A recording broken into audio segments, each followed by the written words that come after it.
जय हिंद दोस्तों, स्वागत है आपका लर्निंग एंड लीडिंग चैनल में। तो जैसा कि हम रीड के हमने 2015-16 का और 17-18 का पेपर सॉल्व कर लिया था।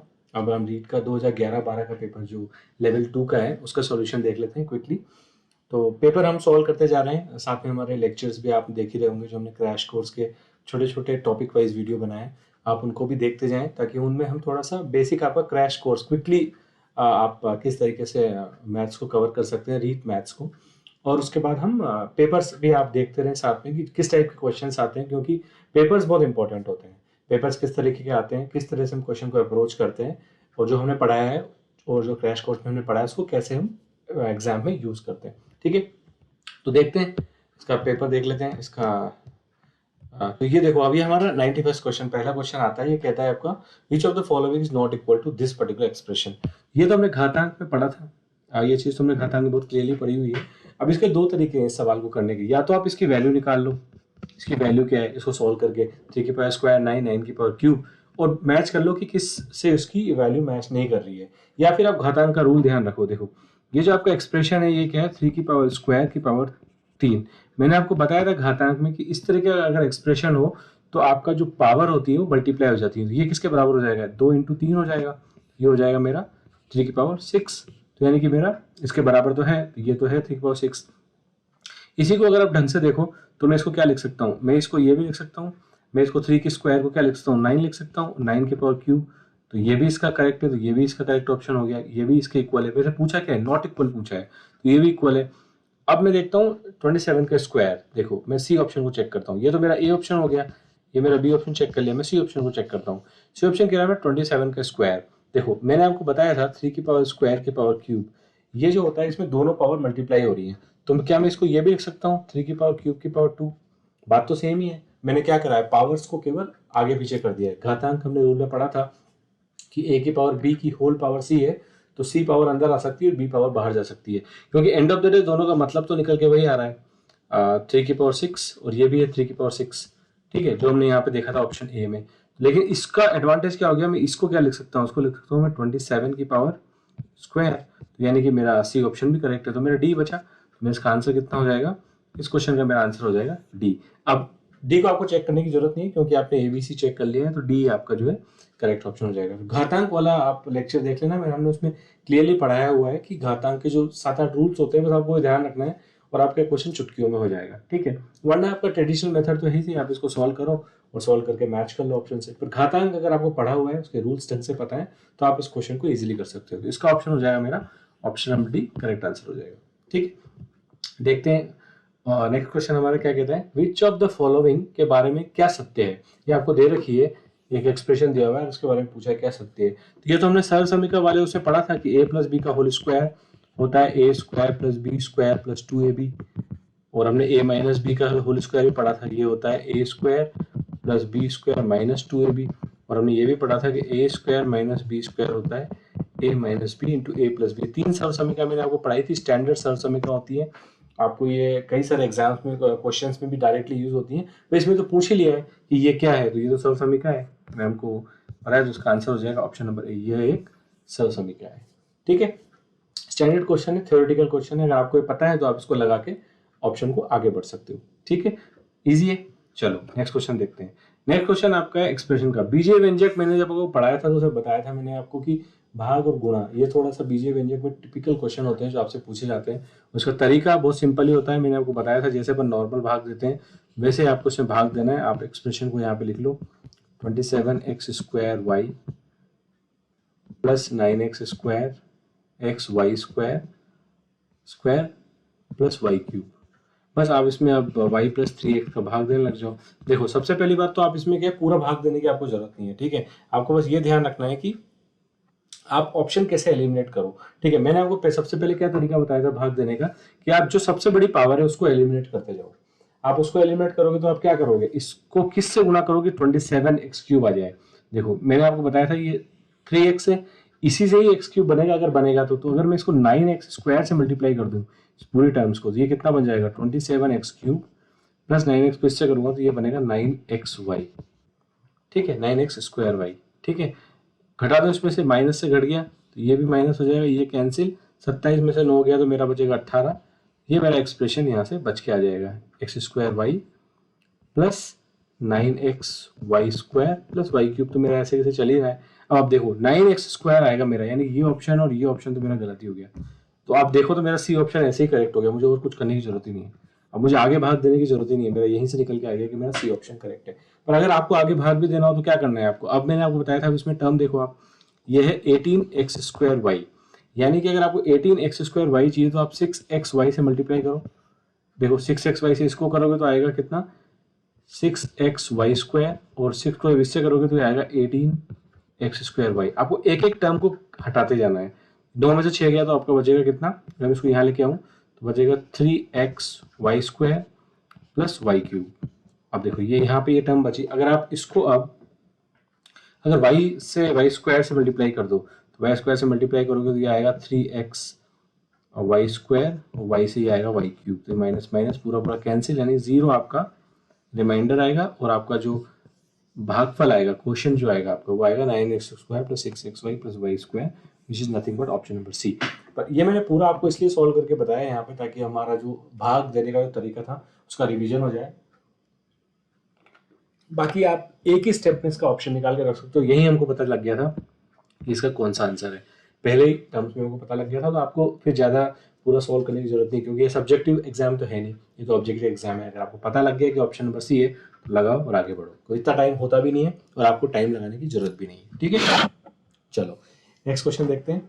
नेक्स्ट क्वेश्चन आपका रेशियो का क्वेश्चन है। एक कक्षा है, इसमें 54 विद्यार्थी हैं, छात्राओं की संख्या इतनी है, तो आपको पूछना है कि गुणी है तो छात्रों की संख्या कितनी है। सबसे पहले तो मेरे को क्या दिया हुआ है, छात्रों की संख्या से 4/5 गुणी है, यानी जो मेरी गर्ल्स हैं वो मेरी 4/5 ऑफ बॉयज हैं, ये मेरे को दिया हुआ है। ठीक है, इससे मेरा क्या, इससे मेरा गर्ल्स बटे बॉयज का रेशियो कितना आ गया 4/5। एक बार अगर रेशियो निकल गया आपका, उसके बाद तो बस ठीक है।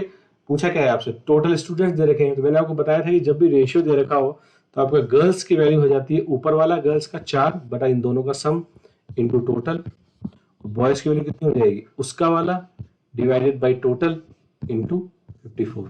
ये कैसे निकाला मैंने, गर्ल्स का जो यहाँ पे दे रखा है, ऊपर जो दे रखा है वो ऐसे कैसे आ जाएगा यहाँ पे, और यहाँ पे आ जाएगा दोनों का सम। ये क्या है 4+5, दोनों का सम। यहाँ भी क्या है 4+5, और ये आपका यहाँ पे एज इट इज आ जाएगा ऐसे ऐसे। और ये तो टोटल आपको दिया हुआ है 54। तो अब आप इससे निकाल लो, ये कितना होता है आपका 2×5 45, तो 9×6 54, 24 तो आगे मेरी गर्ल्स, 9×6 54, 30 आगे मेरे बॉयज। अब मेरे से पूछा क्या है, मेरे से पूछा है नंबर ऑफ बॉयज, तो बॉयज है मेरे 30, तो ऑप्शन नंबर बी मेरा करेक्ट हो गया। इजी क्वेश्चन था, रेशियो का सबसे इजीएस्ट क्वेश्चन यही आता है। 2 चीजें आपको इसमें ध्यान रखनी है, एक तो आपको रेशियो कैसे बनाए, तो जो आपको कंडीशन दी हुई है उससे आपने रेशियो बना लिया। उसके बाद आपका रेशियो निकल के आ जाए तो आपकी जो इंडिविजुअल एक्यूरेट वैल्यू होती है वो एक्यूरेट वैल्यू होती है उस रेशियो में। जैसे आपका फॉर एग्जाम्पल ये था g/b = 4/5, तो g की वैल्यू होगी आपकी 4/9 × 54 और b की होगी 5/9 × 54। ये कैसे आया, g बराबर है जो g के सामने जो वैल्यू दे रखी है उसके सामने की वैल्यू ले लो आप, g के सामने जो वैल्यू दे रखी है वो डिवाइड बाई दोनों का सम, और b के सामने जो वैल्यू दे रखी है वो डिवाइड बाई सम, वो उनकी एक्यूरेट वैल्यू आ जाती है। और एक्यूरेट वैल्यू कब निकाल सकते हो आप, जब आपको टोटल दे रखा हो। इसमें मेरे को टोटल स्टूडेंट्स का नंबर दे रखा है तो मैं गर्ल्स और बॉयज का इंडिविजुअल काउंट निकाल सकता हूँ इजीली। ठीक है, इजी है, कोई दिक्कत नहीं है। चलो देखते हैं next question. Next question theoretical question है आपका, सिस्टम नॉर्मल नंबर सिस्टम का क्वेश्चन है। आपसे पूछा है कि विच of the following statement is not true. बस में ये ध्यान देना है कि नॉट ट्रू पे विशेष ध्यान देना आपके, आपको पूछा गया है कौन सा कथन सत्य नहीं है। तो इसमें कहीं कंफ्यूजन हो जाता है, तो पहले ढंग से क्वेश्चन को पढ़ लेना। इसमें पूछा है सत्य नहीं है, अब ऑप्शन करते जाओ। संख्या 25 एक पूर्ण वर्ग संख्या है, यस ये तो है। 25 का स्क्वायर रूट कितना होता है 5 होता है, ये तो पूर्ण वर्ग संख्या है। 38 एक पूर्ण वर्ग संख्या नहीं है, यस ये भी ऑप्शन सही है, क्योंकि 38 पूर्ण वर्ग नहीं होती है। जहाँ तक जो उसके पास वाला नंबर होता है 36, वो एक पूर्ण संख्या होती है, तो 38 पूर्ण संख्या नहीं होती है, तो यही तो बोला है, तो ये सही है। इसके बाद बोला है कि किसी विषम संख्या के वर्ग को 2 क्रमागत धनात्मक पूर्णांकों के योग के रूप में सदैव व्यक्त कर सकते हैं। मेरे से बोला है कि अगर कोई भी ऑड नंबर है, जैसे 1 3 5 ये है, इसका जो स्क्वायर होगा उसको 2 कंसेक्यूटिव पॉजिटिव इंटीजर की फॉर्म में लिख सकते हैं। देखते हैं 1 3 को देख लेते हैं, 3 का स्क्वायर है 9 को लिख सकते हैं 5 + 4, यस ये तो सही है, लिख सकते हैं। तो यही एक है जो आपका नंबर स्क्वायर 1 से 10 के बीच में आता है, तो ये तो आपकी चीज करेक्ट होगी। तो इसका मतलब मेरा सी ऑप्शन भी करेक्ट है। तो बस फिर मेरा डी बचा जो मेरा करेक्ट ऑप्शन नहीं है, तो मेरा इसका आंसर कितना हो जाएगा, ऑप्शन नंबर डी। यही तो पूछा है मेरे से कि which of statement is not true. मुझे चेक करने की भी जरूरत नहीं है डी को, मेरे को बस देख लिया कि डी ए बी सी सही है तो डी गलत होगा ऑब्वियसली। ठीक है, तो मेरा डी इसका करेक्ट आंसर हो जाएगा। बेसिक थ्योरेटिकल क्वेश्चन है नंबर सिस्टम का, आपको प्राइम नंबर, होल स्क्वायर, इनका थोड़ा आइडिया होना चाहिए, तो आप इस टाइप के क्वेश्चन को इजीली कर दोगे। ठीक है, और ये सब आपको याद रखने की भी जरूरत नहीं है कि square of odd number can always be return, ये सब थ्योरेटिकल है। थ्योरेटिकल इतनी थ्योरी होती है मैथ्स में, नंबर सिस्टम में, कि आप याद रखोगे तो बहुत सारे रूल्स आपको याद रखने पड़ेंगे। जो भी बोला हुआ है उसको आप हैंड टू हैंड निकाल के देख लो। आपसे बोला हुआ है कि square of even number can always be, इसको देख लो। अगर चलो आपने 4 का स्क्वायर निकाला, 4 का स्क्वायर आता है, सॉरी 2 का स्क्वायर निकाला आपने, 2 का स्क्वायर आता है 4, क्या 4 को मैं 2 कंसेक्यूटिव नंबर में लिख सकता हूँ? 4 को या तो मैं 1+3 लिख सकता हूँ या 2+2 लिख सकता हूँ, दोनों ही कंसेक्यूटिव नहीं है, तो यानी कि इवन में फंडा नहीं चलता है। यहाँ भी ऐसे ही देख लो, ये ऑप्शन गलत हो गया। तो आप उस थ्योरेटिकल जो दे रखा है आपको स्टेटमेंट, नॉर्मली इस टाइप के क्वेश्चन में आप उसी वक्त कुछ उसको नंबर मान के वही सॉल्व कर लो और देख लो। आपको याद रखने की जरूरत नहीं है कि यार ये ऐसा होता है कि नहीं होता है। ठीक है, आपको बस उसी वक्त कोई नंबर चूज करना है अपने दिमाग में, जो भी दे रखा है। आपको ऑड दे रखा है तो ऑड चूज करो, इवन दे रखा है तो इवन चूज कर लो, और उसी वक्त उसको सॉल्व करके निकल जाओ। आप थ्योरिटी को याद रखने की कोई जरूरत नहीं, और आपको याद है तो फिर तो कोई दिक्कत ही नहीं, ऑप्शन देखते हैं लगा दो तो डिफरेंस आएगा आपका। देखते हैं आप लगा दोगे 2 सेकंड में, चेक करोगे तो 5 से 6 सेकंड लगेंगे या 10 सेकंड लग सकते हैं मैक्सिमम। पर याद रखने की इतनी सारी चीजें हैं कि इन चीजों को याद रखना इतना इंपॉर्टेंट नहीं है। ठीक है, आगे बात समझ में। चलो देखते हैं नेक्स्ट क्वेश्चन हमारा 96। ये कहता है which of the following statement is false. तो हमारा इसमें कह रहा है कि इसमें कौन सा कथन असत्य है। अगेन ध्यान रखना, आपको बोल रहा है कौन सा कथन असत्य है। ठीक है, ऑप्शन चेक कर लेते हैं। ए कहता है discount equal to mark price minus sale price. तो आपका जो अंकित मूल्य होता है, जो आपका विक्रय मूल्य होता है, उन दोनों का डिफरेंस छूट होती है। यस, ये तो ऑप्शन सही है। डिस्काउंट यही तो होता है, अगर आपकी जो एमआरपी लिखी होती है, सपोज किसी प्रोडक्ट पे एमआरपी लिखी हुई है 500 रुपये, लेकिन आपको देता 400 रुपये में, तो उसने क्या किया, आपको 100 रुपये का डिस्काउंट दे दिया, तो 500 माइनस 400 आपको 100 रुपये, तो आपका डिस्काउंट होता है ये। डिस्काउंट इक्वल टू, अगर डिस्काउंट ये होता है तो ये तो हो ही नहीं सकता। Sale price minus cost price तो नहीं होता discount, sale price minus cost price profit होता है, तो ये सही है। और loss cost price minus sale price loss ये होता है, ये भी सही है। तो ऑप्शन नंबर बी आपका इसका गलत हो गया, तो आपका आंसर हो जाएगा ऑप्शन नंबर बी। ठीक है, इजी आपका फॉर्मूला बेस्ड क्वेश्चन है, बहुत दिक्कत नहीं है, इजी पेपर है, कोई दिक्कत नहीं है। आपको बस ध्यान ये रखना है कि आपका जो फंडामेंटल चीजें हैं ना एग्जाम में, वो क्लियर होनी चाहिए। कि आपका जो ये जो आप देखोगे, आप कई बार मैंने भी आपको थ्योरी में पढ़ाया है, मैं आपको बेसिक जो थ्योरी में कुछ, जब भी कोई लेक्चर पढ़ाता हूँ, कोई भी क्रैश कोर्स में जो मैंने लेक्चर पढ़ाए हैं, उनमें मैं 5 से 10 मिनट आपको देता हूँ जस्ट उसकी कॉन्सेप्ट पढ़ाने में। अब ये देखो, ये कॉन्सेप्ट के क्वेश्चन है, तो कई बार क्या होता है, जरूरी नहीं है कि आपका डायरेक्ट सॉल्व भी करना है, कॉन्सेप्ट के क्वेश्चन भी आ सकते हैं। तो आपको ध्यान रखना है कि जो आपके ब्याज के क्वेश्चन होते हैं, डिस्काउंट के क्वेश्चन होते हैं, क्रय विक्रय मूल्य के क्वेश्चन है, ये होते क्या है, डिस्काउंट क्या होता है, आपकी हानि क्या होती है, लाभ क्या होती है, ये आपको पता होना चाहिए। ठीक है, चलो देखते हैं next question. Next question number कहता है कि ये 4 नंबर है, ए बी सी डी, ये समानुपात में है, तो A C D continued ratio में होंगे if A B equal to C D. तो आपका ये, इसका मतलब क्या होता है, इसका मतलब होता है आपका ए बाई बी बराबर है सी बाई डी के। ये आपका इसका मतलब होता है, अगर ए बाई बी ये सारे रेशियो में, तो इसका मतलब ये होता है। तो इससे क्या निकल के आया, इससे निकल के आया मेरा A D equal to B C. ये तो मुझे कोई ऑप्शन नहीं दिख रहा है इसमें, तो ये तो नहीं हुआ। अब देखते हैं, देखो इसमें एक चीज क्या होती है कि कंटिन्यूड रेशियो होता क्या है। एक बात आपको हमेशा ध्यान रखनी है कि फॉर एग्जाम्पल अगर आपको ए रेशियो बी समानुपात सी रेशियो डी, अगर ए सी डी तीनों कंटिन्यूड रेशियो में हैं, तो आपका बी और सी बराबर होना चाहिए, तभी ये कंटिन्यूड रेशियो में आ सकते हैं। जैसे कि फॉर एग्जांपल मैं आपको एक एग्जांपल के फॉर्म में बताता हूँ, इरेज कर देता हूँ इस चीज को। देखो, जैसे कि फॉर एग्जांपल मान के चलो हमारे पास एक है 4:5 एक रेशियो है, और एक रेशियो है 5:6। इसको मैं लिख सकता हूँ 4:5:6। तो इसमें के क्यों लिखा मैंने, क्योंकि ये दोनों बराबर थे। जब भी आपको दो रेशियो को 3 के रेशियो में कन्वर्ट करना हो, तो ये आपको ध्यान रखना है कि ये वाला जो रेशियो है, नंबर है, बराबर होना चाहिए। फॉर एग्जाम्पल 4:3 है, और यहाँ पे है मेरा 5:6। क्या मैं इसको लिख सकता हूँ 4:3:6?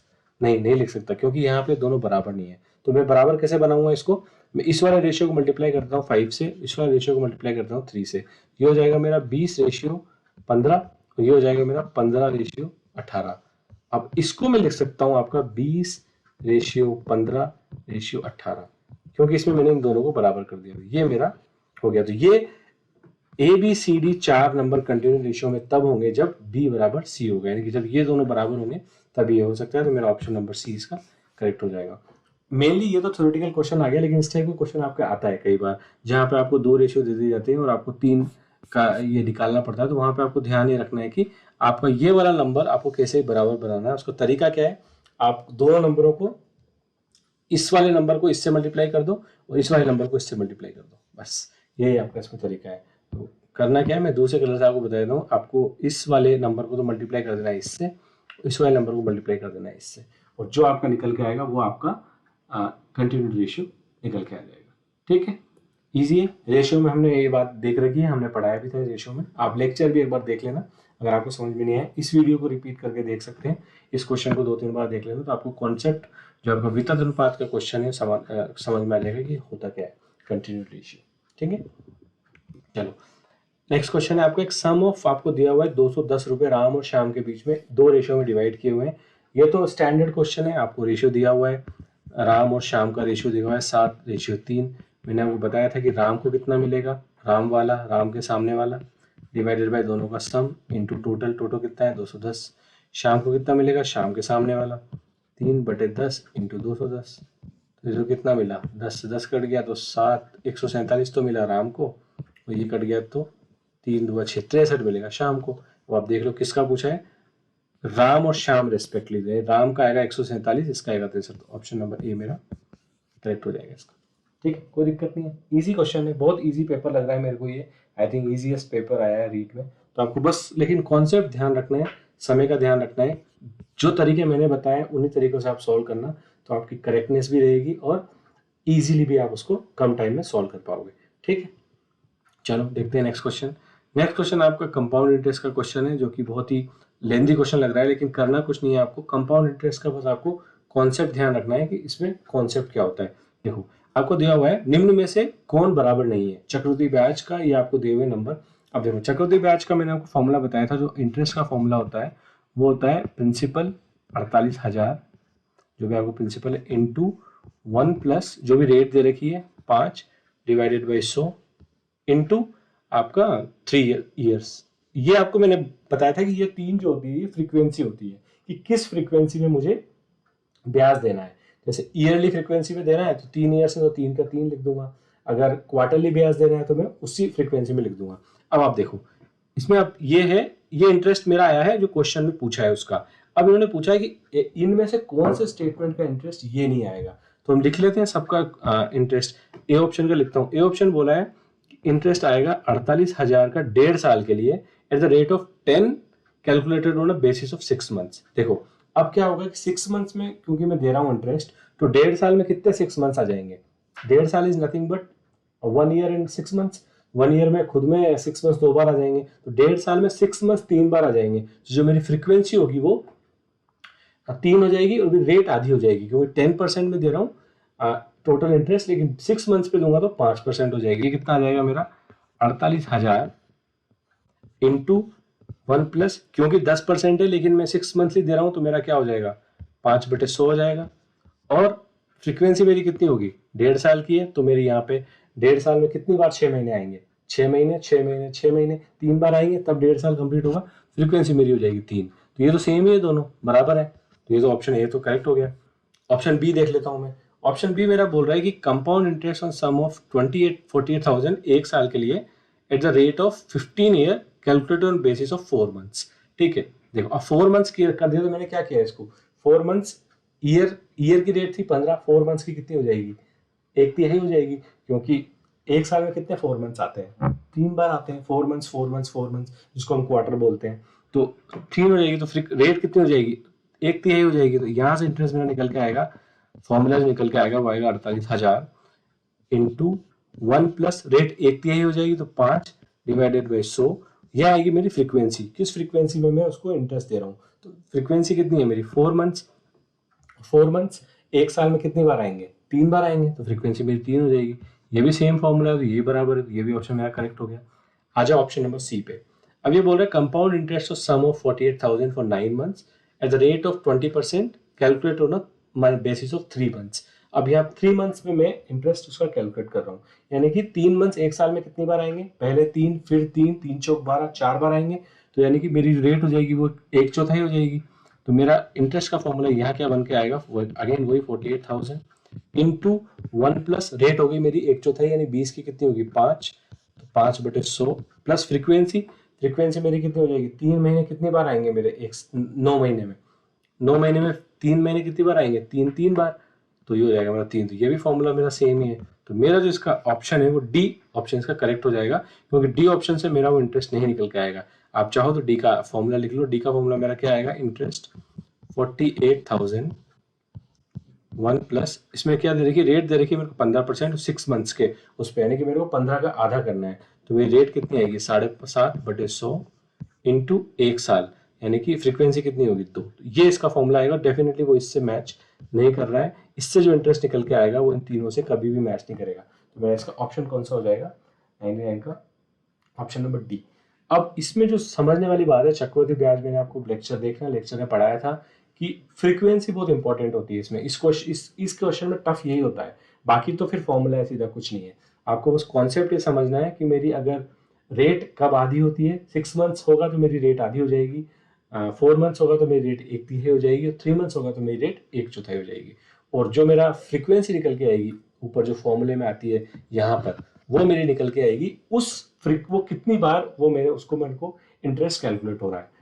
तो ये बात आपको समझ में आ गई होगी। नहीं समझ में आई हो तो आप मेरा चक्रवृद्धि ब्याज वाला वीडियो जरूर देख लेना, मैंने डिटेल में वहाँ पे समझाया हुआ है, कम समय में क्विकली समझाया हुआ है, पर ये चीज़ वहाँ पे क्लियरली समझाई हुई है, तो आप वहाँ देख लेना। वैसे भी इस क्वेश्चन में मैंने काफ़ी सारी चीज़ें कवर कर ली हैं, अगर आप इसी क्वेश्चन को 3-4 बार देख लोगे तो आपको बात समझ में आ जाएगी। ठीक है, रिपीट कर करके आप देख लेना, नहीं समझ में आता है मेरे को कमेंट करके आप बताना, मैं आपके लिए और भी कुछ इसमें कोशिश करूंगा कि और इजी वे में आपको मैं समझा सकूं। ठीक, चलो देखते हैं नेक्स्ट क्वेश्चन। नेक्स्ट क्वेश्चन आपसे कहता है कि एक व्यक्ति है 100 रुपए की साड़ी को 10% के लाभ पर वाई को बेचता है, वाई उसी साड़ी को 10% की हानि से जेड को बेचता है, तो बताओ जेड ने उस साड़ी को कितने में खरीदा। तो अगर 100 रुपए ही है तो बहुत इजी हो गया, मैंने ब्याज में आपको परसेंटेज ब्याज में आपको पढ़ाया था कि 100 रुपए तो रेफरेंस वैल्यू होती है। तो देखो 100 रुपए की उसने खरीदी, 10% लाभ में बेची, यानी 110 में बेच दी उसने, या x से y को। अब y बेचता है उस साड़ी को 10% हानि में z को, तो y इसको कितने में बेचेगा 10% हानि में। 10% हानि किस पे आएगी, इस पे आएगी, तो 110 का 10% निकाल लो आप। 110 का 10% कितना हो जाएगा, अगर 110 का 10% निकालना है मेरे को तो कितना होगा 100 इंटू 10, तो 11 हो गया। अगर मैं इसमें से घटा दूं 110 में से 11 तो मेरा कितना आ जाएगा 99, यानी कि उसने फाइनली कितने बेची होगी 99 में उसने खरीदी होगी वाई ने, क्योंकि 10% लॉस में बेची है। तो 10% निकालो, जिस वैल्यू पे उसने का 10% लॉस लिया है, वहाँ उस लॉस जो भी ये 11 रुपए का उसने लॉस लिया है, 11 घटा दो तो उसने कितने में बेची होगी 99 में बेची होगी। तो जेड ने कितने में खरीदी 99 में खरीदी होगी। तो 100 का कितना आंसर हो जाएगा मेरा, 100 का आंसर हो जाएगा ऑप्शन नंबर ए। ब्याज वाले क्वेश्चंस में रैश कोर्स का वीडियो देख लेना, पर मैं आपको बताता हूँ जो आपको ध्यान रखने वाली बात वो यही है कि अगर आपको 100 आ गया वहां पे तो रेफरेंस होता है, आप डायरेक्ट 100 में परसेंटेज को ऐड करते जाओ। 100 रुपए में उसने एक साड़ी 10% लाभ पे बेची, तो डायरेक्ट 10 जोड़ दो, लाभ पे बेची तो 10% लाभ हो गया, तो 110 की हो गई। अब 110 पे उसने 10% का नुकसान झेला, तो 110 का 10% कितना होता है 11। किसी भी नंबर का परसेंटेज निकालना मैंने आपको बता ही रखा है, उसको किसी भी नंबर का परसेंटेज निकालना है तो उससे मल्टीप्लाई, उसी नंबर से मल्टीप्लाई करके 100 से डिवाइड कर दो तो परसेंटेज आ जाएगा। सिंपल सी बात है, ज़्यादा आपको इसमें सोचने की कोई जरूरत नहीं है। 11 रुपये आ गया आपका उसका लॉस, 11 को उसमें से घटा दो, जो उसने बेचा तो लॉस घटाया तो 99 क्या होगी उसकी फाइनल वैल्यू होगी जो उसने जेड ने खरीदी वाई से। ठीक है, तो इजी सवाल था, कोई दिक्कत नहीं है। ब्याज वाला जो ये कॉन्सेप्ट है हमने बहुत क्लियरली एक्सप्लेन किया हुआ है क्रैश कोर्स वीडियोस में, आप जाके देख लेना। और मैंने काफ़ी सारे इस टाइप के एग्जाम्पल्स वहाँ पे कराए हुए हैं ताकि आपको अच्छी प्रैक्टिस हो जाएगी इस टाइप के क्वेश्चंस की। ठीक है, चलो देखते हैं नेक्स्ट क्वेश्चन। नेक्स्ट क्वेश्चन आपको कह रहा है कि थ्योरेटिकल क्वेश्चन है, आपका ट्राइवर्सल लाइन का क्वेश्चन है। सबसे पहले तो आपको पता होना चाहिए कि तिर्यक रेखा होती क्या है। तो देखो दो समांतर रेखा है, इसको एक तिर्यक रेखा काट रही है, ये तो हमको बोला हुआ है इसमें, तो इसमें तो कुछ करने की जरूरत ही नहीं है। अब आप इसमें समझ लो, वैसे रेखा कोण में मैंने यही चीज बहुत ढंग से समझाई है वहाँ क्रैश कोर्स वीडियो में, लेकिन यहाँ पे फिर समझ लेते हैं तो हमारा रिवाइज हो जाएगा। देखो अंतःकोण कौन से होते हैं, जो अंदर की साइड बनते हैं, यानी ये वह क्या है मेरे अंतःकोण है। ठीक है। अब ये बोल रहा है कि तिर्यक रेखा के एक तरफ बनने वाले अंतःकोण बराबर होते हैं। ये तो बराबर नहीं होते, ये तुमने पढ़ा था। ये कोण तो दिख भी नहीं है, कभी बराबर नहीं हो सकते अगर तिर्यक रेखा दो समांतर रेखाओं को काट रही है तो। और मेरे से पूछा क्या है, ट्रू पूछा है इन्होंने, ट्रू का है तो बराबर होते हैं नहीं, ये तो रॉन्ग है, बराबर तो नहीं होते हैं। ठीक है, उसके बाद पूछा है अल्टरनेट एंगल्स आर इक्वल। अब इसमें अल्टरनेट एंगल कौन से होते हैं, देखो मैंने आपको बताया था कि ये जो एंगल होते हैं, ये वाला एंगल और ये वाला एंगल, ये अल्टरनेट एंगल होते हैं। ये तो बराबर होते हैं, ये तो क्लियर हमको पता है, अल्टरनेट एंगल तो हमेशा बराबर होते हैं। तो ये मेरा हो जाएगा कि ये जो एंगल है अल्टरनेट, मतलब देखो एक इधर और एक उधर, सेम लाइन से, सेम पॉइंट से एक इधर एक उधर, मतलब विपरीत टाइप के एंगल है अल्टरनेट, एक के बाद एक, समथिंग लाइक। ये से भी याद रख सकते हो, लेकिन आपको बस ध्यान रखना है ब्लू में जो मैंने ड्रॉ किए हैं ये है अल्टरनेट एंगल। इसको मैं लिख भी देता हूँ यहाँ पे, ये है अल्टरनेट एंगल, ये है मेरे इंटीरियर एंगल। ठीक है, ग्रीन से मैंने ड्रॉ किए, ये इंटीरियर एंगल। ये हो गया, अल्टरनेट एंगल तो बराबर होते हैं लेकिन वो बराबर नहीं होते लिखा हुआ, तो ये भी रॉन्ग हो गया। उसके बाद कोरस्पॉन्डिंग एंगल्स आर इक्वल। देखो कोरस्पॉन्डिंग एंगल्स क्या होते हैं, मैं ऑरेंज ले लेता हूँ। इस करस्पॉन्डिंग एंगल्स क्या होते हैं, देखो करस्पॉन्डिंग एंगल्स होते हैं आपकी जो तिर्यक रेखा होती है ये वाली, जो आपके ये वाले एंगल्स होते हैं, ये वाले एंगल्स, ये और ये होते हैं करस्पॉन्डिंग एंगल, जो एक्चुअली जो एक ही साइड में बन रहे हैं और एक्सटर्नली बन रहे हैं, जो लाइन के उधर की साइड बन रहे हैं, उसको बोलते हैं करस्पॉन्डिंग एंगल। ठीक है, तो अगर आप इसको बना लो या फिर आप इसको ऐसे बना लो, तो इसको ऐसे ही बना सकते हो आप कि अगर ये आपकी रेखाएं, ये आपकी दो रेखाएं जा रही है और ऐसे आपको काट रहा है, तो ये वाला एंगल और ये वाला एंगल क्या हो जाएगा, करस्पॉन्डिंग एंगल हो जाएगा। ठीक है, ये वाला एंगल तो सेम होता है, हमको पता है करस्पॉन्डिंग एंगल तो है सेम होते हैं तिर्यक रेखा में, तो यही तो बोला है संगत कोण बराबर होते हैं, तो ऑप्शन नंबर सी आपका करेक्ट हो गया इसका। ठीक है, और डी भी डी भी आप चेक कर सकते हो। डी क्या बोल रहा है, external exterior angles on the one side of traversal are equal. जब इंटरनल एंगल ही बराबर नहीं है तो एक्सटीरियर एंगल भी बराबर नहीं होंगे। एक्सटीरियर एंगल कौन से होते हैं मेरे, एक्सटीरियर एंगल जो बाहर की साइड में बनते हैं वो भी बराबर नहीं हो सकते। एक ये वाला एंगल हो गया एक्सटीरियर और एक ये वाला एंगल हो गया एक्सटीरियर, तो ये भी बराबर नहीं होते हैं। इंटीरियर और एक्सटीरियर एंगल आपके कभी भी बराबर नहीं होते हैं ट्रावर्सल लाइन में, यानी तिर्यक रेखा में आपके आंतरिक कोण और बाह्य कोण बराबर नहीं होते हैं। अल्टरनेट एंगल और कोरस्पॉन्डिंग एंगल्स बराबर होते हैं, आप ध्यान रख सकते हो। बाकी मैंने ये चीज़ हमने क्रैश कोर्स में भी कवर की है, बट आपको ये चीज़ ध्यान होगी जब भी बेसिक छठी सातवीं में हम पढ़ते हैं तिर्यक रेखा के बारे में, तो हमें ये बस पता होना चाहिए, स्ट्रेट फॉरवर्ड आप ध्यान रख सकते हो। मैंने आपको वैसे बता दिया है कौन से एंगल क्या होते हैं, कोर्स में भी अच्छी तरह डिस्कस किया हुआ है, पर आप यहाँ पे बस ये चीज़ देख लो कि अल्टरनेट एंगल और कोरस्पॉन्डिंग एंगल, यानी कि एकांतर कोण और संगत कोण आपके जो होते हैं वो बराबर होते हैं, और इन बाह्य कोण और अंतर कोण तिर्यक रेखा के द्वारा काटे गए समांतर रेखाओं पे बराबर नहीं होते। ठीक है, चलो नेक्स्ट क्वेश्चन है, कह रहा है what is the minimum number of components required to construct a quadrilateral. एक चतुर्भुज की रचना के लिए कम से कम कितने अवयव हमको ज्ञात होने आवश्यक है। देखो सबसे पहले तो समझो ये अवयव होते क्या है। देखो जब भी आप कोई भी डायग्राम बनाते हो तो आपको क्या चाहिए होती है, एक तो आपको चाहिए होती है लाइन, एक आपको चाहिए होता है एंगल। ठीक है, और अगर आप क्लोज्ड कुछ डायग्राम बना रहे हो तो आपको एक और चाहिए होता है डायगोनल। ठीक है, अब आप अगर कोई भी एक डायग्राम बना रहे हो तो उसमें आपके क्या तीन चार चीजें आ गई, एक तो आ गई आपकी रेखाएं, चार तो आपने रेखाएं बनाई, उसके बाद आपके चार आ गए कोण, और इसमें आपके दो आ गए डायगोनल। ठीक है, तो एक चतुर्भुज, चतुर्भुज मतलब चार भुजाओं से बनने वाला कोई भी आयत हो या वर्ग हो या समांतर चतुर्भुज हो या ट्रेपेजियम हो, जो भी हो आपका, वो आपके उसमें क्या होंगी, चार तो होंगी लाइंस, चार होंगे आपके एंगल्स और दो होंगे आपके डायगोनल्स। तो मिनिमम पूछा है कि मिनिमम नंबर इनमें से क्या चाहिए आपको, जो तो आपको पता होना चाहिए कि चार भुजाओं वाली होती है ना, उसमें आपको मिनिमम 5 कंपोनेंट चाहिए होते हैं। जैसे वो कौन कौन से, आपको 4 साइड्स कह दूं या लाइन कह दूं, 1 डायगोनल, अगर ये पता है तो आप वो बना सकते हो, एक उसकी वो बना सकते हो। 3 साइड्स और 2 डायगोनल पता है तो भी बना सकते हो। 4 साइड्स 1 एंगल पता है तो भी बना सकते हो। 3 साइड्स 2 एंगल पता है तो भी आप उसका निर्माण कर सकते हो। 2 साइड्स और 3 एंगल्स पता है तो भी आप उसका निर्माण कर सकते हो। जब मैं निर्माण करने की बात कर रहा हूँ, आप बकायदा प्रकार वगैरह लेके, आपका डी वगैरह लेके आप उसको बना सकते हो, अगर आपको ये इन्फॉर्मेशन दी हुई है। मिनिमम 5 चीजें आपको चाहिए इन वाले कॉम्बिनेशन में कुछ भी, जो आप एक चतुर्भुज का निर्माण कर सकते हो। तो आपका मिनिमम कंपोनेंट कितने हो गए, 5। इनमें से अगर एक भी मिसिंग है कॉम्बिनेशन, तो आप किसी भी कंडीशन में उस चतुर्भुज का निर्माण नहीं कर सकते। और जब मैं आपको बता रहा हूं कि लेंथ, तो आपको ये सब पता होना चाहिए कि उनकी लेंथ की वैल्यू पता होना चाहिए कि भाई ए बी जो है वो 7 सेंटीमीटर है, बी सी आपका 8 सेंटीमीटर है, ये सारी वैल्यू पता होंगी तो आप इजीली उसको बना दोगे। ठीक है, तो बस ये आपको चीज़ पता होनी चाहिए, तो आपका जो काम है वो हो जाएगा। ठीक है, तो आपकी आगे होगी आपको बात समझ में। चलो देखते हैं नेक्स्ट क्वेश्चन। नेक्स्ट क्वेश्चन तो आपसे पूछा है कि area of trapezium is given by, ये तो हमने डायरेक्टली पढ़ा हुआ है। मोस्टली इसके एप्लीकेशन बेस्ड क्वेश्चन आते हैं, लेकिन ये डायरेक्टली आ गया तो हमने पढ़ा हुआ है कि जो आपका एरिया होता है ट्रेपेजियम का वो होता है half into sum of parallel sides. एक बार समझ लेते हैं, हमने ड्रिल में समझा हुआ है ट्रेपेजियम होता क्या है, आपका समलंब चतुर्भुज होता क्या है, और उसके कई सारे क्वेश्चन भी किए थे हमने एप्लीकेशन बेस्ड। लेकिन ये तो डायरेक्ट ही फॉर्मूले का क्वेश्चन आ गया तो कोई दिक्कत नहीं है, हमें बस ध्यान होना चाहिए फॉर्मूला। लेकिन समझ लेते हैं कि ट्रेपेजियम होता क्या है। देखो समलंब चतुर्भुज कुछ इस टाइप का होता है। इसको समलंब क्यों बोलते हैं?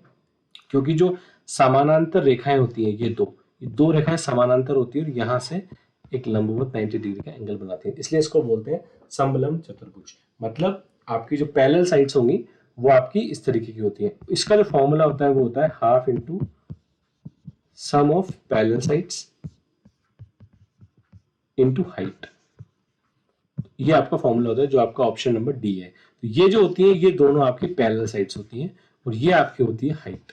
ठीक है, तो ये आप अगर वैल्यू आपको पता है तो आप उस ट्रेपेजियम का एरिया निकाल सकते हो। अब नॉर्मली क्या होता है, अगर आपने प्रीवियस 17, 18 या 15, 16 का भी देखा होगा, किस टाइप का क्वेश्चन आता है इसमें, इसमें मोस्टली एप्लीकेशन बेस्ड क्वेश्चन भी आ जाता है। कई बार आपको दे देते हैं सम ऑफ पैरेलल साइड्स दे देते हैं और एरिया दे देते हैं, हाइट निकालने को बोलते हैं। तो आपको पता होना चाहिए डायग्रामेटिकली कि डायग्राम कैसा होता है समलंब चतुर्भुज का, और उसमें पैरेलल साइड्स कौन सी होती हैं और हाइट क्या होती है। Height is nothing but distance between the both of the sides, दोनों के बीच की दूरी। कई बार सवाल में आपको घुमा देते हैं, हाइट ना देके आपको ये दे देते हैं कि दोनों के बीच की दूरी इतनी है, वो नथिंग बट वो आपकी क्या है, वो हाइट ही है। ठीक है, तो आपको ये बात समझ में आ गई होगी। इजी है ये क्वेश्चन, तो बहुत ही ईजी है। नॉर्मली भी इसका क्वेश्चन बहुत ईजी होता है, हमने डिटेल में इसका एग्जाम किए हुए हैं। आप क्रैश कोर्स वाले वीडियो में देख लेना एक बार जाके, तो आपको आइडिया लग जाएगा। ठीक है, चलो देखते हैं नेक्स्ट क्वेश्चन क्या कहता है। नेक्स्ट क्वेश्चन भी डायरेक्ट एरिया का ही क्वेश्चन है, आपको दिया हुआ है कि surface area of volume of cylinder. Cylinder क्या होता है, सिलेंडर कुछ इस टाइप का होता है। अब इसके एरिया में क्या होता है कि इसका एरिया जो है इसमें दो तरह से निकालते हैं। इसमें एक तो ये वाला पार्ट होता है, ये वाला पार्ट होता है, एक इसका ये वाला पार्ट होता है। तो इसका जो एरिया का फॉर्मूला निकल के आता है वो निकल के आता है आपका इसका बेलन का वो आता है 2πr² प्लस वॉल्यूम और surface area of the. Okay, इसमें आपसे पूछा है पृष्ठीय क्षेत्रफल, पूछा है पृष्ठीय क्षेत्रफल तथा आयतन पूछा है। तो इसका पृष्ठीय क्षेत्रफल आयतन कितना हो जाएगा। देखो आयतन का फॉर्मूला तो ये होता है, अगर h इसकी हाइट होती है बेलन की और इसकी रेडियस अगर r है, जो इसका सर्कुलर पार्ट है उसकी रेडियस r है, तो इसका आयतन निकल के आता है πr²h, यानी कि इसका एरिया इंटू हाइट, ये आपका आयतन का फॉर्मूला होता है। और पृष्ठीय क्षेत्रफल, पृष्ठीय क्षेत्रफल मतलब ये वाला जो आपका क्षेत्रफल है, जो इसका पृष्ठीय क्षेत्रफल है, उसका फॉर्मूला निकल के आता है आपका 2πr into r plus h। क्योंकि इसमें दो टाइप के आपके क्षेत्रफल होते हैं, एक तो आपका सर्कुलर पार्ट का क्षेत्रफल आएगा, तो सर्किल का आपको पता है कि πr² होता है, और इस सर्किल का भी आपको पता है कि πr² होता है। इनको जोड़ोगे तो 2πr² तो आएगा आपका किसका फॉर्मूला, वक्रीय इसका वृत्तीय पार्ट का क्षेत्रफल। और वक्रीय पृष्ठ का क्षेत्रफल कितना आएगा, जो आपका ये वाला पार्ट है इसका आएगा आपका 2πrh, इससे 2πrh। तो दोनों को जब जोड़ोगे आप तो ये आपका निकल के आता है 2πr²h, ये तो हो गया आपका वृत्तीय पार्ट का क्षेत्रफल, प्लस 2πr² और 2πrh ये होता है आपका इसका क्षेत्रफल। तो जब आप इसको कॉमन ले लोगे 2πr को, तो यही फॉर्मूला निकल के आ जाएगा। तो मैंने आपको जैसे बताया कि ये फॉर्मूला आया कैसे, लेकिन आपको जो इसमें ध्यान रखना है वो इतनी सी बात ध्यान रखनी है, इसका फॉर्मूला होता है ये। नॉर्मली फॉर्मूले के एप्लीकेशन के क्वेश्चन आते हैं, दो तरीके इसमें एरिया होते हैं। एक होता है आपका एरिया वृत्तीय पार्ट का, जो आपका सर्कुलर पार्ट होता है दोनों साइड, ये वाला एरिया होता है। एक एरिया होता है आपका जो खड़ा हुआ जो पार्ट होता है ना, इसको हम वक्रीय पृष्ठ बोलते हैं। अगर आप बेलन को देखोगे कि बोतल को, आप एक नॉर्मल बोतल को अगर आप काट दो बीच में से, तो आप देखोगे वो एग्जैक्टली सिलेंडर की तरह दिखती है। तो वो आपका मेनली उसका क्षेत्रफल होता है। आयतन का फॉर्मूला सिंपल होता है πr²h, जो कि आपका πr² एक वृत्त का क्षेत्रफल जो आपका है इंटू हाइट, तो वो आपका आयतन निकल के आ जाता है। ठीक है, तो एप्लीकेशन के क्वेश्चन आते हैं तो उस वक्त आपको ध्यान होना चाहिए कि ये फॉर्मूला आया कैसे, वरना अगर डायरेक्ट ऐसा क्वेश्चन आता है तो उसमें तो आपको फॉर्मूले की वैल्यू पता होना चाहिए बस, कि आयतन का और क्षेत्रफल का फॉर्मूला क्या होता है।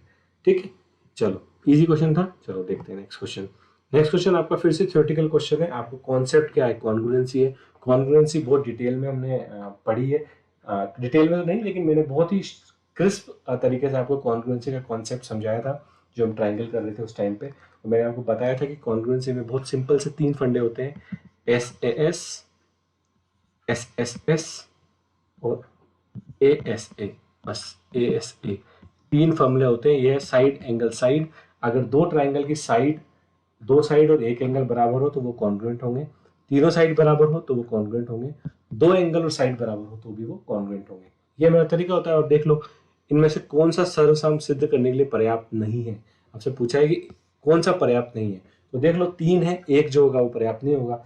देख लेते हैं कौन सा ऑप्शन है उसमें से। All the 3 sides of triangles are equal to the 3 sides of other triangle. दोनों त्रिभुज की तीनों भुजाएं आपस में समान हो।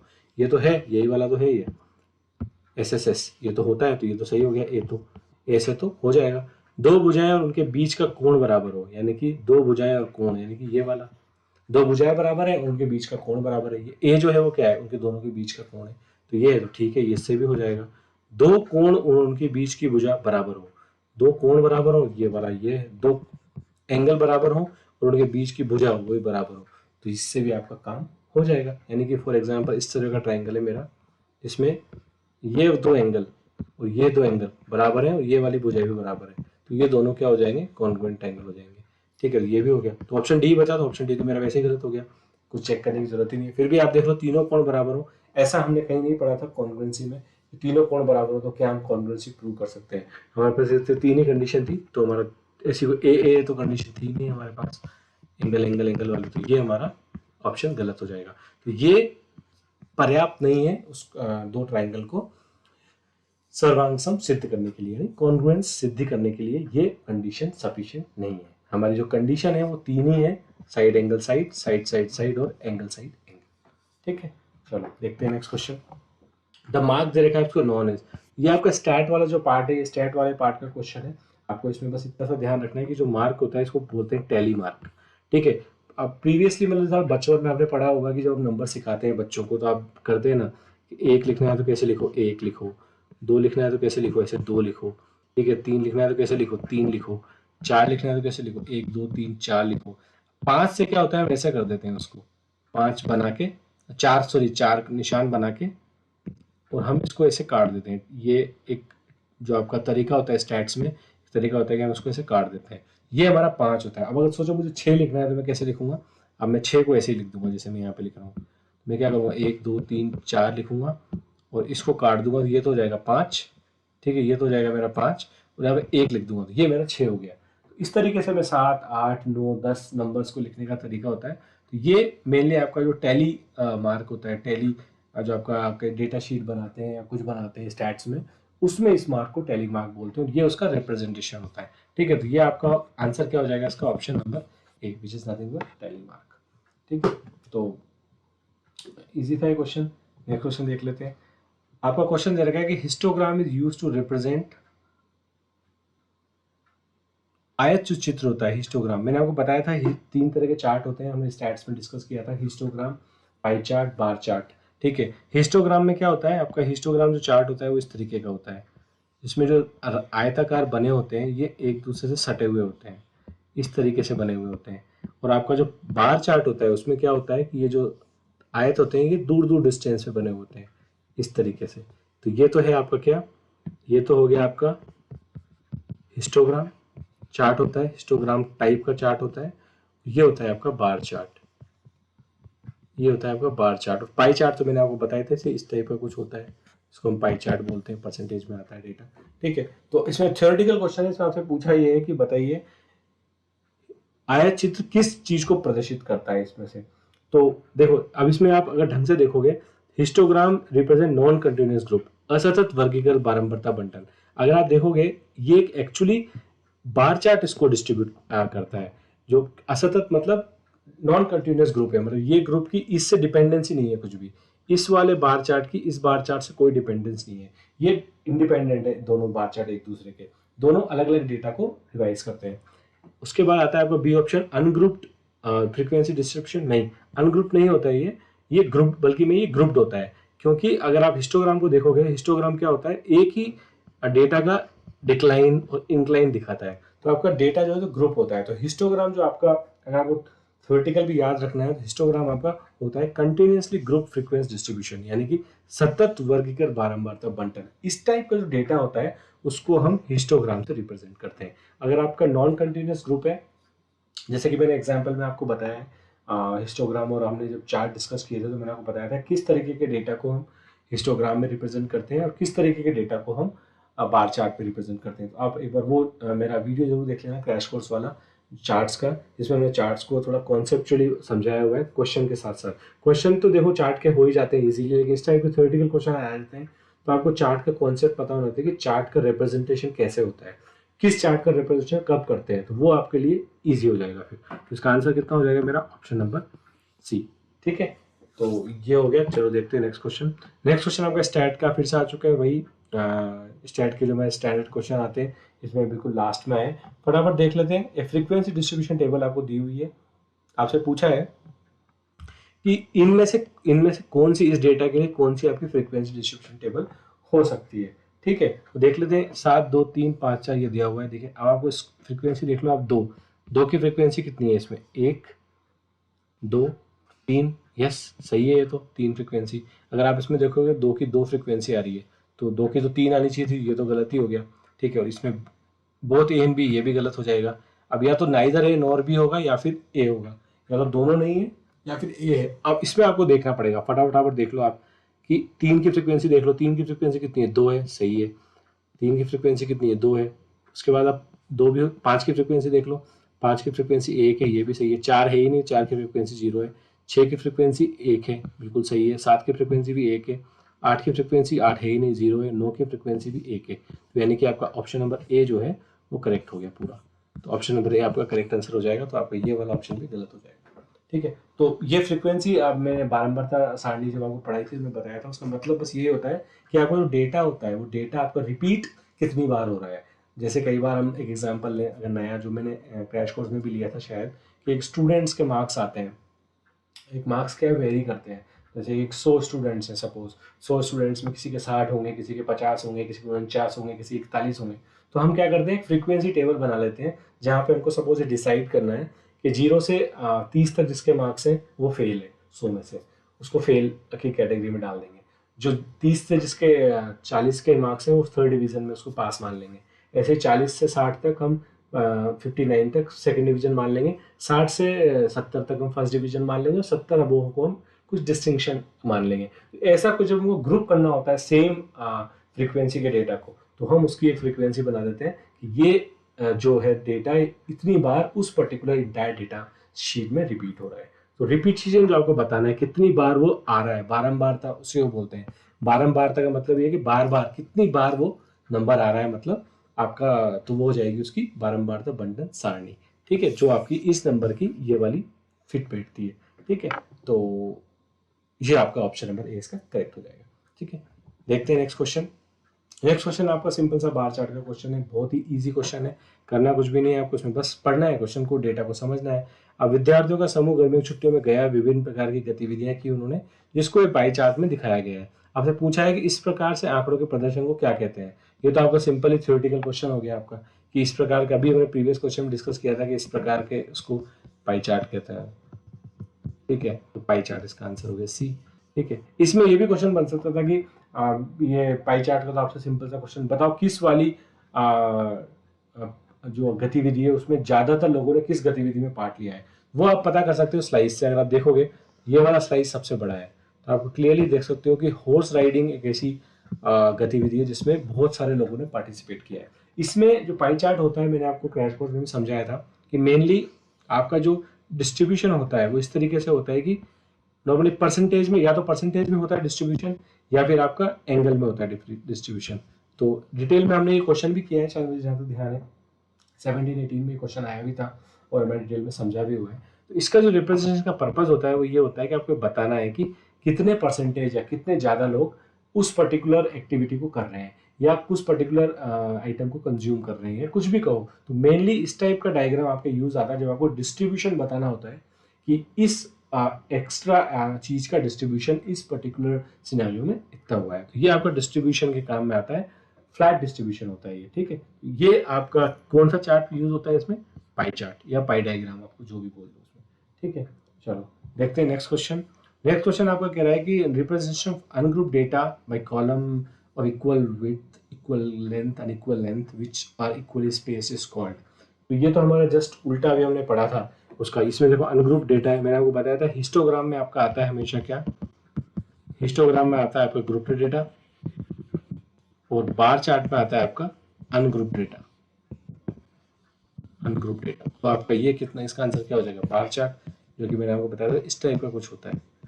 इसमें बस डिफरेंस ये होता है कि इन दोनों आयत जो बनाते हैं हम उनके बीच में कुछ डिस्टेंस होता है, हिस्टोग्राम में कोई डिस्टेंस नहीं होता है, हिस्टोग्राम में सब चिपके हुए होते हैं, ठीक है।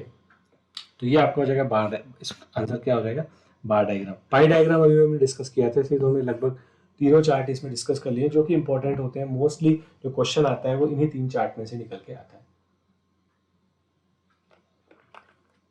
तो ये आई थिंक हमारा पेपर यहाँ पे कंप्लीट होता है और होप आपको ये पेपर समझ में आया होगा। हमने काफ़ी सारी जो चीज़ें क्रैश कोर्स में पढ़ी हैं वही क्वेश्चंस में आ रही हैं। तो अगर आपने, मुझे लगता है कि अगर हमारा क्रैश कोर्स एक बार देख लिया और ये 4-5 जो वीडियो पेपर हमने सॉल्व किए ये देख लिए और सारे जो क्वेश्चंस हमने एग्जाम्पल्स कराए हैं क्रैश कोर्स के दौरान वो कर लिए, तो आपको 20 में से 19, मुझे लगता है 20 में से 20 क्वेश्चन ही आप डेफिनेटली रीड में सही करके आ सकते हो। मेरा तो यही अनुमान है, बाकी आप लोगों की मेहनत और आप लोगों की उस पर डिपेंड करता है। तो मैं अपनी तरफ से पूरी मेहनत कर रहा हूँ, अपनी तरफ से पूरी कोशिश कर रहा हूँ कि विद इन टाइमलाइन एटलीस्ट 15 मार्च मैंने टारगेट लिया है कि आपका रीड का कंप्लीट सिलेबस में कर दूं, ताकि आपको काफ़ी टाइम मिल जाए आप क्रैश कोर्स देख के, और आप जैसे आपका एग्जाम आए उससे पहले क्विकली आप चीज़ों को करके अपने 100% मार्क्स मैथ्स में ला सकें, ठीक है। तो मैं अपनी तरफ से पूरी मेहनत कर रहा हूँ। आपको ये मेहनत अगर पसंद आती है तो फ्रेंड्स चैनल को सब्सक्राइब जरूर करें और शेयर करें, जितना हो सके लोगों को शेयर करें। पर्पस चैनल का सिंपल है कि लोगों तक जो भी जिन लोगों को मैथ्स में दिक्कत आती है, मैथ्स में थोड़ा सा कठिन महसूस करते हैं, उन लोगों तक बात पहुँचे और मैं जितना ज़्यादा हो सके ईजी से ईजी वे में, स्पेशली हिंदी मीडियम वाले बच्चों के लिए जो है थोड़ी सी मैथ्स में दिक्कत होती है, तो मैं पूरा, इसलिए मेरा आपने देखा होगा कि मोस्टली जो होता है हिंदी मीडियम ही होता है पढ़ाने का तरीका। बाकी आपको जो अच्छा लगे तो जिसको चैनल को लाइक करें, सब्सक्राइब करें, बेल आइकन को प्रेस करना ना भूलें, ताकि जब भी अब next video back to back आ रहे हैं तो आपको उसका नोटिफिकेशन आ जाएगा, ठीक है। चलो देन मिलते हैं नेक्स्ट वीडियो में, तब तक के लिए बाय बाय, जय हिंद।